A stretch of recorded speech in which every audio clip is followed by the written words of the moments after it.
नमस्कार, आप देख रहे हैं 4 PM और मैं हूं आपके साथ निधि तिवारी। बीजेपी नेताओं का भी भरोसा नहीं है, न जाने कब राहुल गांधी को क्या बोल जाएं।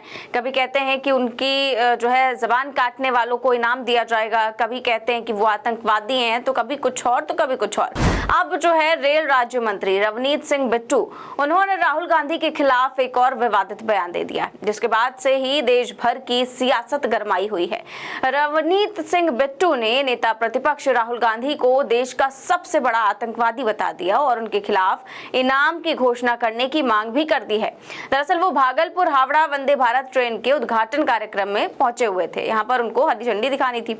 यहाँ पर फिर उन्होंने मीडिया से बातचीत की, तो इस दौरान उन्होंने कहा कि राहुल गांधी देश का नंबर 1 टेररिस्ट है, वो देश के सबसे बड़े दुश्मन है और जांच एजेंसी को देश के सबसे बड़े जिस दुश्मन को पकड़ कर लाना चाहिए वो सिर्फ राहुल गांधी हैं। सुनिए क्या कहते हैं। राहुल गांधी खुद देश के नंबर 1 टेररिस्ट, अगर किसी को मेरी ख्याल से किस पे इनाम होना चाहिए पकड़ने के लिए, जब देश का सबसे बड़ा दुश्मन जिसको लाना चाहिए एजेंसीज को, वो आज राहुल गांधी है। तो बिट्टू जी कह रहे हैं कि राहुल गांधी नंबर 1 टेररिस्ट हैं, उन पर तो इनाम होना चाहिए। बिट्टू वो राहुल गांधी के जो अमेरिका में सिखों पर दिया गया बयान था उसको लेकर थोड़ा नाराज थे, उसी पर प्रतिक्रिया दे रहे थे और यहाँ पर कह रहे हैं कि वो आतंकवादी हैं। वैसे वो यही नहीं रुके, उन्होंने कहा कि राहुल गांधी हिंदुस्तानी भी नहीं है। उन्होंने अपना ज्यादा समय वो देश के बाहर बिताया है, उनके दोस्त और परिवार भी वहां है, इसीलिए उन्हें अपने देश से ज्यादा प्यार नहीं है। राहुल गांधी बाहर जाकर हर चीज को उल्टा पुल्टा बोलते हैं। एक तो पहले वो हिंदुस्तानी नहीं, उनको ज्यादा टाइम उन्होंने क्योंकि दुनिया के बाहर बिताया है, उनके दोस्त वहां पे हैं, उनकी फैमिली वहां पे है, इस करके मेरी ख्याल से कहीं ना कहीं उनको अपने देश के साथ ज्यादा प्यार नहीं है, क्योंकि बाहर जाके हर चीज उल्टा पुल्टा बोलना। तो रवनीत सिंह बिट्टू ने इतना सब कुछ कह दिया और कह दिया कि उनको अपने देश से प्यार नहीं है, राहुल गांधी को, उनको विदेश में रहना चाहिए, उनके दोस्त उनका परिवार विदेश में रहता है। तो इस तरह की बयानबाजी से क्योंकि कांग्रेस अब बड़ी नाराज है, इसीलिए लगातार रवनीत सिंह बिट्टू पर हमलावर है और कांग्रेस वो कानूनी कार्रवाई करने की उन्होंने चेतावनी दी है, FIR करने की मांग की है और कई जगह प्रदर्शनों की भी बात कही है। तो कई नेताओं के बयान सामने आ चुके हैं, एक एक कर आपको नेताओं के बयान दिखाएंगे। सबसे पहले यूथ कांग्रेस के अध्यक्ष श्रीनिवास बीवी ने लिखा कि रवनीत सिंह बिट्टू 2 कौड़ी का घटिया ट्रोल, निहायती डरपोक और बिन पैंदी के लोटे वाला एक नवेला भाजपाई है। भाजपा में चुनाव हारने के बाद भी मंत्री बनने की इकलौती योग्यता राहुल गांधी के खिलाफ उलूल जुलूल बयानबाजी ही है। बस दुख की बात यह है कि जिनके दादा की जान आतंकवाद ने ली, उस इंसान को ना तो आतंकवाद का मतलब पता है और ना ही उसी आतंकवाद के चलते 2 प्रधानमंत्री खोने वाले गांधी परिवार की देश के प्रति समर्पण का कोई अंदाजा। ये शब्द भले ही डरपोक बिट्टू के मुंह से निकले हों, लेकिन संस्कार नरेंद्र मोदी के हैं। शर्म करो बेगैरत।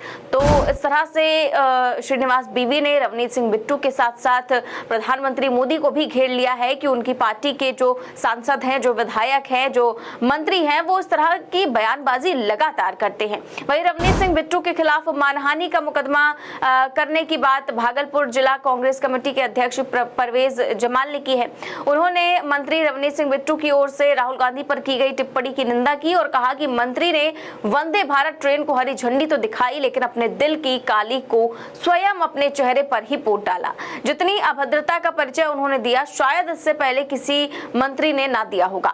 मर्यादा की सभी सीमाओं को लांघते हुए उन्होंने नेता विपक्ष राहुल गांधी को आतंकवादी कहा। इसकी जिला कांग्रेस कमेटी भागलपुर और समस्त कांग्रेस जन कड़े शब्दों में निंदा करते हैं। जिला कांग्रेस कमेटी बिट्टू पर मानहानि का मुकदमा दर्ज कराएगी, साथ ही साथ चरणबद्ध आंदोलन भी करेगी। बिट्टू को बयान के लिए माफी मांगनी ही पड़ेगी। वहीं इस बयान पर कांग्रेस नेता संदीप दीक्षित ने केंद्रीय मंत्री रवनीत सिंह बिट्टू के बयान पर प्रतिक्रिया देते हुए कहा कि ऐसे लोगों पर हम सिर्फ दया ही कर सकते हैं। कांग्रेस में उनका राजनीतिक करियर भी गड़बड़ रहा।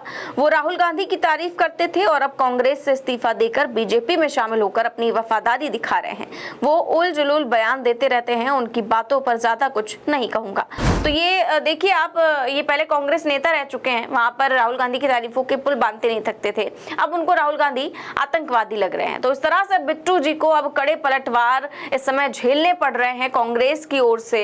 लेकिन मुझे नहीं लगता कि वो सुधरेंगे या माफी मांगेंगे या इस तरह की बयानबाजी से बाज भी आएंगे, क्योंकि बीजेपी में ऐसे ही लोगों का तो प्रमोशन होता है। शायद यही सोचकर तो इस तरह की बयानबाजी की जाती है। और रवनीत सिंह बिट्टू भी शायद अब और ज्यादा प्रमोशन चाहते हैं, मंत्री तो बन ही गए हैं और पता नहीं क्या ही बनना चाहते हैं कि वो जो है इस तरह की बयानबाजी कर रहे हैं। खैर आगे बढ़ते हैं हम अपनी अगली खबर में। जैसा कि आप जानते हैं कि हरियाणा में चुनाव जो है वो बेहद नजदीक है।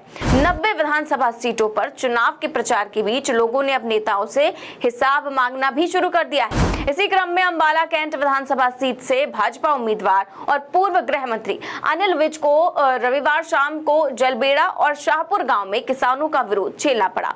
इन दोनों ही गांवों में चुनावी कार्यक्रम जो है वो रखे गए थे उनके लिए। इसकी भनक लगते ही किसान यूनियन से जुड़े लोग वहां पर पहुंच गए और काले झंडे लहराते हुए नारेबाजी करने लगे। किसानों ने अनिल विज का विरोध करते हुए सवाल किया कि शंभू और खनौरी बॉर्डर पर उन्होंने किसानों पर गोलियां क्यों चलवाई। वहीं हंगामे के दौरान अनिल विज के समर्थकों ने भी अनिल विज जिंदाबाद के नारे लगाने शुरू कर दिए। दोनों पक्षों के आमने सामने हो जाने के बाद और नारेबाजी से काफी ज्यादा माहौल भी गर्मा गया और हंगामा बढ़ते देखकर अनिल विज को प्रोग्राम बीच में ही छोड़कर जाना पड़ा। वीडियो देखिए। ये क्या है भी साहब, बताइए जरा हमारे को। बताओ क्या चीज है ये, बताना जी। मारे चड्डे पाड़े गए, मानू जेड़ा में रखा गया। क्यों भाई, क्या गुना था हमारा? क्या गुना था हमारा? हमने अपने हक सच की लड़ाई लड़ी है। क्यों है हमारे गांव में? 307 का पर्चा करा, 307 का पर्चा करा, मारे भाई। हमारे को मजदूर एकता जिंदाबाद, बीजेपी सरकार मुर्दाबाद, बीजेपी सरकार मुर्दाबाद, अनिल विज मुर्दाबाद, अनिल विज मुर्दाबाद, बीजेपी सरकार मुर्दाबाद, अनिल विज मुर्दाबाद, मुर्दाबाद, मुर्दाबाद, पंजाब, मुर्दाबाद, मुर्दाबाद, मुर्दाबाद नील विज, मुर्दाबाद नील विज। मुर्दाबाद। तो अनिल विज जो है वो प्रोग्राम छोड़कर जाने ही लगे। गाड़ी अपनी बढ़ा ही रहे थे कि किसानों ने वहां पर भी उनका पीछा नहीं छोड़ा, वो गाड़ी के पीछे पीछे दौड़ गए। सोचिए किस तरह से भगाया गया है एक तरह से गांव से अनिल विज को। और इसी तरह केवल उनका ही नहीं, तमाम बीजेपी नेताओं को विरोध का सामना करना पड़ रहा है। जितने उम्मीदवार बीजेपी ने खड़े किए हैं, आप देखिए कि लगातार उनको विरोध का सामना करना ही पड़ रहा है, क्योंकि हरियाणा में जो किसान हैं वो काफी ज्यादा गुस्से में है। किसान आंदोलन में जिस तरह से गोलियां चलवाई गई, जिस तरह से किसानों के ऊपर अत्याचार किए गए, तो उससे काफी ज्यादा नाराज जो है वो किसान दिखाई दे रहे हैं। और ये भी बता दें कि ये वही अनिल विज हैं जिन्होंने अभी एक दिन पहले ही मुख्यमंत्री पद को लेकर अपना दावा ठोका था। जी हां, अनिल विज ने कल ही कहा था कि मैं हरियाणा में बीजेपी का सबसे वरिष्ठ विधायक हूं, मैंने 6 बार चुनाव लड़ा है, मैंने पार्टी से कभी कुछ नहीं मांगा, लेकिन लोगों की मांग पर मैं इस बार अपनी वरिष्ठता के आधार पर सीएम पद के लिए दावा करूंगा। और उन्होंने ये भी कहा कि मैं जहां जहां गया हूं सब मुझे कह रहे हैं कि आप सीनियर मोस्ट हो, ऐसे में आप सीएम क्यों नहीं बने। इसीलिए लोगों की मांग पर इस बार अपनी वरिष्ठता के दम पर मैं मुख्यमंत्री बनने का दावा पेश करूंगा। अगर सरकार बनती है और पार्टी ने मुझे सीएम पद सौंपा तो मैं हरियाणा की तकदीर और तस्वीर दोनों बदल दूंगा। अब सोचिए जरा, यहाँ पर बीजेपी में अभी तय नहीं है कि बीजेपी की सरकार बनेगी नहीं बनेगी। एक तरह से तो कांग्रेस की लहर दिखाई दे रही है, लेकिन यहाँ पर उससे पहले ही मुख्यमंत्री पद को लेकर तमाम दावेदार खड़े हो गए हैं। और ये ऐसे दावेदार हैं जिनको किसानों द्वारा भगाया जा रहा है अपने गांव से, यहाँ तक कि उनकी गाड़ियों तक को खदेड़ दिया जा रहा है। तो सोचिए वो मुख्यमंत्री बनने का दावा पेश कर रहे हैं। खैर, सब बीजेपी नेता हैं और बीजेपी नेताओं के कारनामे तो किसी से छुपे नहीं हैं।